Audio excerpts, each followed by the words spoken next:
On December 6, 2024, Japanese actress Nakayama Miho was found dead in the bathtub of her Shibuya apartment. She was 54 years old. She had been preparing for a Christmas concert. Her management agency said the death was not criminal, just an unforeseen accident in the bath. Investigators suspected something called heat shock, a condition where moving between a warm room and a freezing cold bathroom causes a sudden, violent swing in blood pressure. The kind that can trigger a stroke, a heart attack, or cause someone to pass out and drown. And Nakayama was not elderly. She was not frail. She was a working actress in the middle of a busy season. So why did she die taking a bath in her own home? Because in 2024, the third largest economy on the planet still had millions of homes with practically zero insulation. Bathrooms that dropped to near freezing temperatures in winter, while the living room stayed warm. A country famous for bullet trains and robotics, where the gap between a heated room and an unheated hallway could kill you. In 2023 alone, over 6,000 Japanese seniors died in bathtubs. That is nearly 3 times the number who died in traffic accidents the same year. And the root cause traces back not to some engineering failure or budget shortfall. It traces back to a single sentence, written by a Buddhist monk in the year 1330. He wrote that houses should be built with summer in mind. And Japan listened for 700 years. Gifu Prefecture, 1400.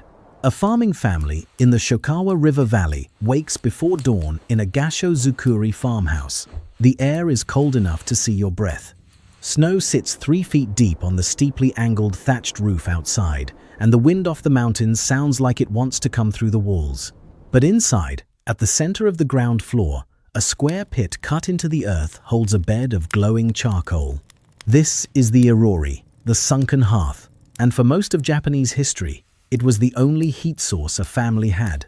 The Irori was not a fireplace the way Europeans would have understood one. There was no chimney, no flue, no enclosed firebox. The pit was open on all 4 sides, lined with stone or clay, and the charcoal sat in the center, burning low and steady.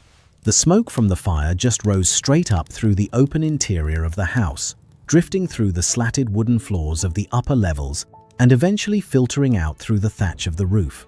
That sounds terrible, and in some ways it was. Your eyes stung. Your clothes smelled like smoke constantly. The interior walls and ceiling turned black from soot over the years, giving old Japanese farmhouses that distinctive dark patina that tourists photograph today without realizing they are looking at centuries of accumulated wood smoke. But the smoke did something no one had designed it to do. It preserved the wood. The constant flow of warm, smoky air dried out the massive timber beams and thatch, preventing rot, killing insects, and keeping fungus from taking hold. Japan's rainy season, the Tsuyu, runs from June through July and brings weeks of relentless humidity. Without the drying effect of the Irori's smoke, the wooden frame of a traditional house would have rotted within decades. With it, homes built this way have lasted over 300 years. The Irori was not just heating the family, it was heating the house itself into survival, and it did far more than that. The Irori was where you cooked rice in a heavy iron pot suspended from a hook above the coals, where you boiled water for tea, where you dried wet clothing after a day in the rice paddies, where you smoked fish and fermented soybeans and preserved food for the months when snow made travel impossible. A metal rack called a jizaikagi hung from the ceiling above the hearth, adjustable by a carved wooden fish that slid up and down, controlling the height of whatever pot or kettle was hanging over the fire. And at night, the entire family sat around the Irori on zabuton cushions, faces lit by the glow of the coals, sharing the day's stories, or simply sitting together in the warmth. It was the social center of the house in a way that a modern thermostat will never be. Guests were welcomed at the Irori. Decisions about planting and harvesting were made at the Irori. Marriages were discussed, debts were settled, and children fell asleep watching the embers while their parents talked. There was usually a fish decoration hanging somewhere near the hearth, a symbolic guardian that was supposed to protect the home from the fire it depended on. Because the Irori was both the most essential and the most dangerous thing in the house, this is where the story of Japanese heating starts. Not with a technology, with a relationship. The fire was a member of the household. You fed it, you tended it, you arranged your life around it, and in return, it kept you alive through winters that could kill. Now, the Irori worked. But it had an obvious limitation. It heated the people sitting around it. It did not heat the room. Step 5 feet away from the hearth, and you were back in the cold. The walls of a traditional Japanese house were thin. The sliding doors were made of wood and paper. The windows, if you could call them that, were translucent rice paper screens. Beautiful for letting in soft, diffused light. Completely useless for keeping out cold air. And this was not an accident. This was a philosophy. Around 1330, a Buddhist monk named Yoshida Kenko wrote a collection of essays called the Churezuregusa, or Essays in Idleness. In one passage, he declared that houses should be built with summer in mind. Japan's summers were brutally hot and humid, and Kenko argued that a house designed for airflow and ventilation would serve its residents far better than one sealed up against the cold.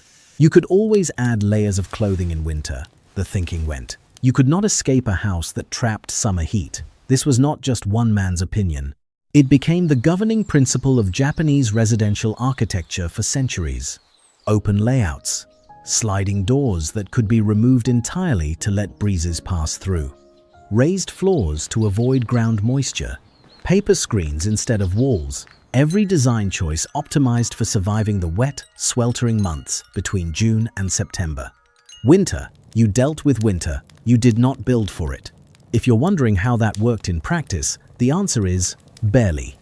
And the Japanese knew it. They developed an entire vocabulary of coping strategies that, to a modern Western eye, look like elaborate workarounds for a problem that could have been solved with thicker walls. The first and most iconic solution was the Kotatsu. Its origins trace back to the Muromachi period, around the 14th century. Someone looked at the Irori, the sunken hearth, and had a simple idea. They placed a low wooden frame over the pit and draped a cloth over it to trap the rising heat underneath. You slid your legs under the frame, pulled the cloth up to your waist, and suddenly the lower half of your body was warm. Everything above the blanket was still freezing, but your feet were comfortable, and in a Japanese winter, that counted for a lot. During the Edo period, between 1603 and 1868, the Kotatsu evolved again. Instead of building it over a fixed hearth, people started placing charcoal in a ceramic pot called a hibachi and setting that pot under a portable wooden frame. Now the heat source could be moved. You were no longer tied to one spot in the house. You could bring your warmth with you to whatever room you needed to be in. The Oki Gotatsu, as this portable version was called, spread through Japanese households fast. This is where the story takes a turn nobody expected. The Kotatsu did not just become a heating device, it became the center of Japanese family life in a way that even the Irori had not quite managed. In winter, the Kotatsu was where you ate meals, where children spread out their school books and did homework, while their mother prepared dinner in the kitchen, which was always cold, where the family sat together to watch television after the evening meal, legs tangled under the thick futon blanket, passing mandarin oranges back and forth and dropping the peels into a small bowl at the center of the table, where grandparents dozed off in the late afternoon warmth and nobody disturbed them because the Kotatsu made sleeping look so reasonable. The Japanese even have a word for the specific laziness the Kotatsu produces. Kotatsu deneru, falling asleep at the Kotatsu, is such a universal winter experience that it has become a cultural cliché, appearing in anime, manga, and New Year's comedy specials. The warmth drew everyone to one place, and that gathering had a social power that went beyond comfort. In a culture that already valued togetherness and shared space, the Kotatsu became an institution. Leaving the Kotatsu meant leaving the warmth, and leaving the warmth meant facing the rest of the house, which in winter felt like stepping outside. Even today, in a Japan where you can buy a smart toilet that greets you by name, the Kotatsu remains one of the most common winter fixtures in Japanese homes. Toshiba released the first electric Kotatsu in 1957, swapping the charcoal pot for a safe attached heater element. By 1997, roughly 81% of Japanese homes had one. And the reason they endured is not nostalgia. It is that many Japanese homes still do not have central heating. That is not a typo, by the way. Outside of Hokkaido, Japan's northernmost island where insulated Western-style homes became standard, most Japanese residences heat one room at a time. You have a kerosene space heater in the living room, or an air conditioner set to heating mode, or a Kotatsu. The hallway is cold. The bathroom is cold. The bedroom is cold until you turn on a separate unit. You sleep under heavy futons and wear thermal pajamas indoors. The house itself is not warm. You are warm in the specific spot where you put the heat. This is not poverty. This is a design choice with 700 years of momentum behind it. Beyond the Irori and the Kotatsu, Japanese homes had one more weapon against the cold. The Hibachi, a portable charcoal brazier made of ceramic, metal, or sometimes wood lined with copper. Hibachi came in every size, from small desk-mounted warmers you could rest your hands over while writing, to large floor models that could heat a small area around a seated person. Samurai kept them in their quarters. Merchants placed them in their shops. Geisha houses in Kyoto had ornate ceramic hibachi that doubled as decorative art. But the hibachi heated nothing except the air immediately around it. Stand up, walk 2 feet away, and you were cold again. So the Japanese layered, not with blankets, though those came at night, but with clothing. A winter wardrobe in Edo period Japan might include 3 or 4 layers of kimono, each one made of progressively heavier silk or cotton, with a padded outer layer, called a water, that was essentially a wearable quilt. Merchants who worked in drafty storefronts wore hanten, short padded jackets filled with cotton wadding. Farmers wore straw rain capes that doubled as insulation against snow. The entire approach to winter was portable and personal. You did not heat the space, you heated the body moving through it. This worked, more or less, for a population that spent most of its time in 1 or 2 rooms.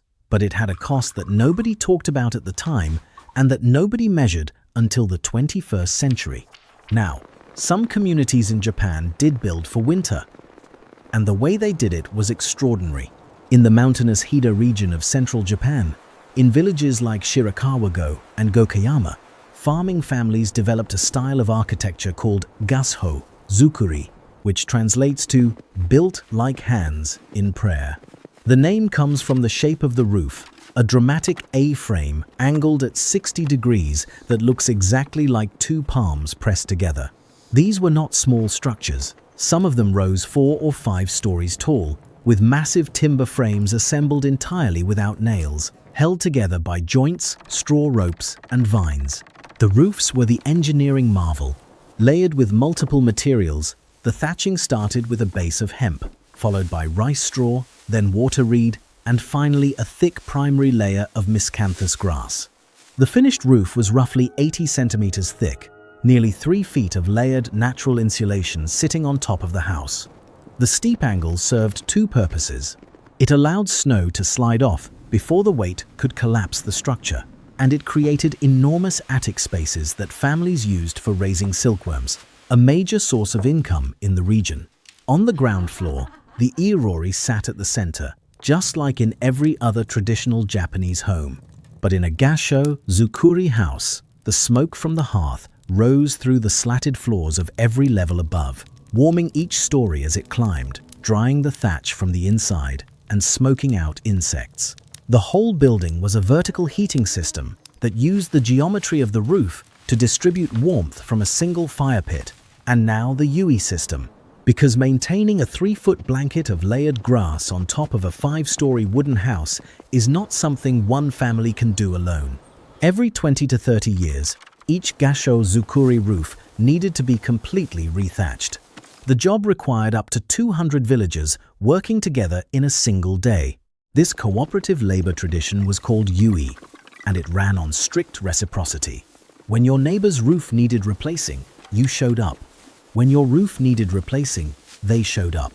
Everyone had an assigned role based on experience. The most senior villagers supervised from the ground. Younger workers hauled bundles of grass up to the thatchers on the roof.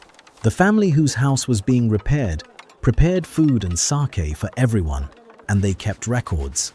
A booklet called a Yui Cho tracked every contribution, every bundle of thatch donated, every bottle of sake provided, so that the system stayed fair across decades.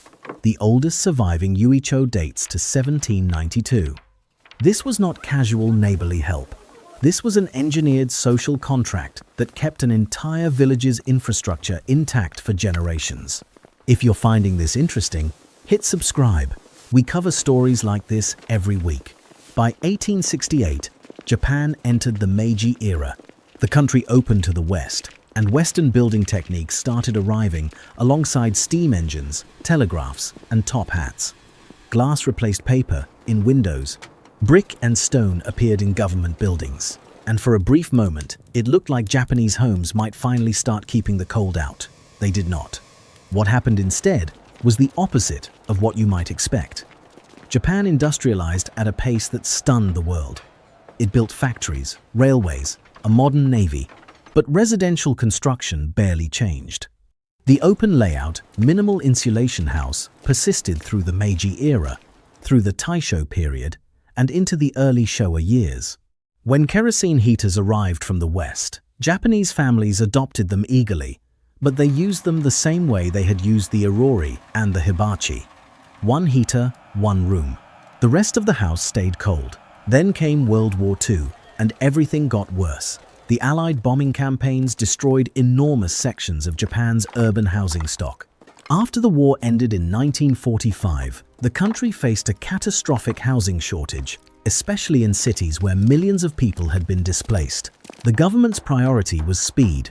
Build homes fast, build them cheap, get people under roofs, insulation, energy efficiency, thermal performance. None of that mattered when families were sleeping in rubble.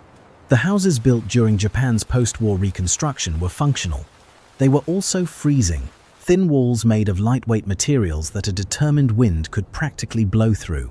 Single-pane windows in aluminum frames, a material choice that made construction cheaper and faster, but created a perfect thermal bridge, conducting cold from outside straight through the window frame and into the room. No insulation in floors, ceilings, or walls. The thinking was simple and understandable in context. A family sleeping under a tarp needed a roof. They did not need double-glazed windows. And nobody expected these quick-build houses to last. But they did.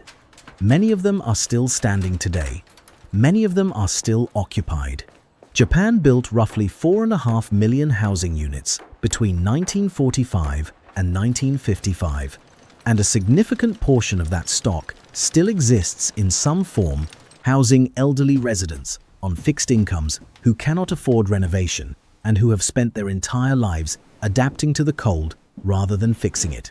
And something happened during the economic boom of the 1950s, 60s, and 70s that locked this pattern in place. Japan's construction industry became one of the largest sectors of the economy. The country tore down and rebuilt houses at a remarkable rate, with the average Japanese home having a lifespan of about 30 years compared to 75 or more in the United States or Europe. But each new generation of houses was built to the same minimal insulation standards because there were no mandatory codes requiring anything better. Until April of 2025, Japan had no law requiring energy-efficient insulation in new residential construction. And somehow, it gets worse. Japan's neighbors had figured this out centuries ago. Korea developed the Ondol system, an underfloor heating method that channeled warm air and smoke from a kitchen furnace through stone passages built beneath the floor. The entire floor surface radiated gentle, even heat. You slept on it, you sat on it, you lived on it. The system was so effective that Korean homes were warm enough in winter to sit comfortably in light indoor clothing, something unimaginable in a Japanese house of the same era.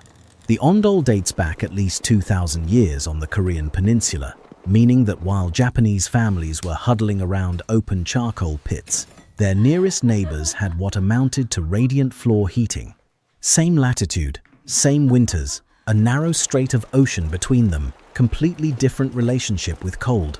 I mean, think about that for a second. Two cultures separated by less than 200 kilometers of water, and one of them figured out central heating during the Roman Empire, while the other was still debating the question in 2024. The gap between Japan's technological sophistication and its residential heating has baffled foreigners for decades. Expats write entire blog posts about it, usually around November, usually with a lot of cursing. Tourists who stay in traditional ryokan inns during winter describe waking up to see their breath indoors, ice forming in glasses of water left on nightstands overnight. One woman who worked as an English teacher in rural Japan described living in a farmhouse with paper doors, tatami floors, no heating except a kotatsu, and an elderly couple down the road in their 80s living in the same conditions as if it were perfectly normal. Because for them, it was. They had never known anything different. The philosophical underpinning never went away. Heating the person, not the room. Wearing more layers instead of insulating the walls.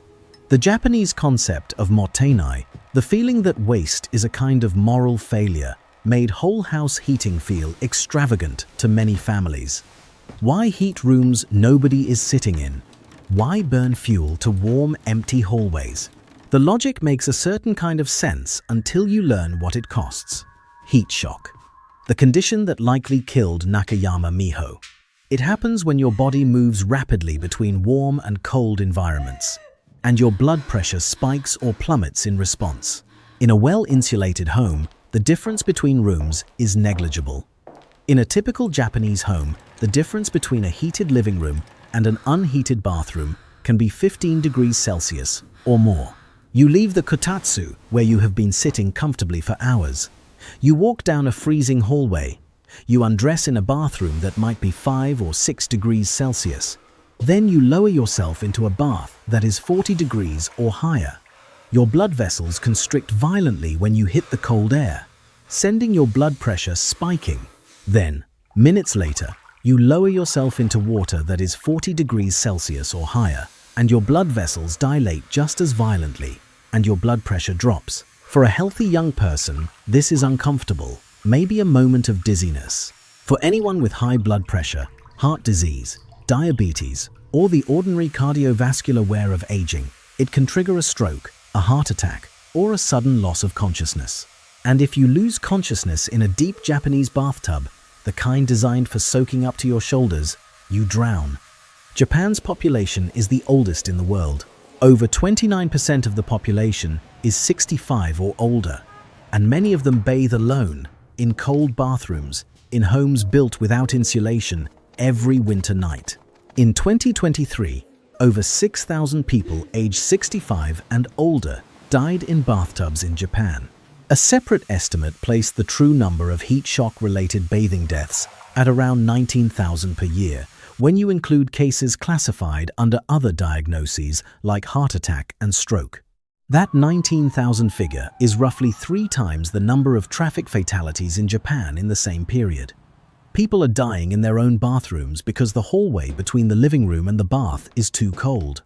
And the hallway is too cold because a monk in 1330 said houses should be built for summer. That sentence has echoed for nearly 7 centuries. In April of 2025, Japan's revised Building Standards Act finally took effect. For the first time, all new residential construction must meet minimum thermal insulation performance standards, grade 4 or higher, along with primary energy consumption targets. The law is part of Japan's commitment to carbon neutrality by 2050 and targets the building sector, which accounts for roughly 30% of the country's total energy consumption. It is a start, but the law only applies to new construction. Japan's existing housing stock, tens of millions of homes built to no insulation standard at all, remains untouched unless owners choose to renovate. And renovation is expensive.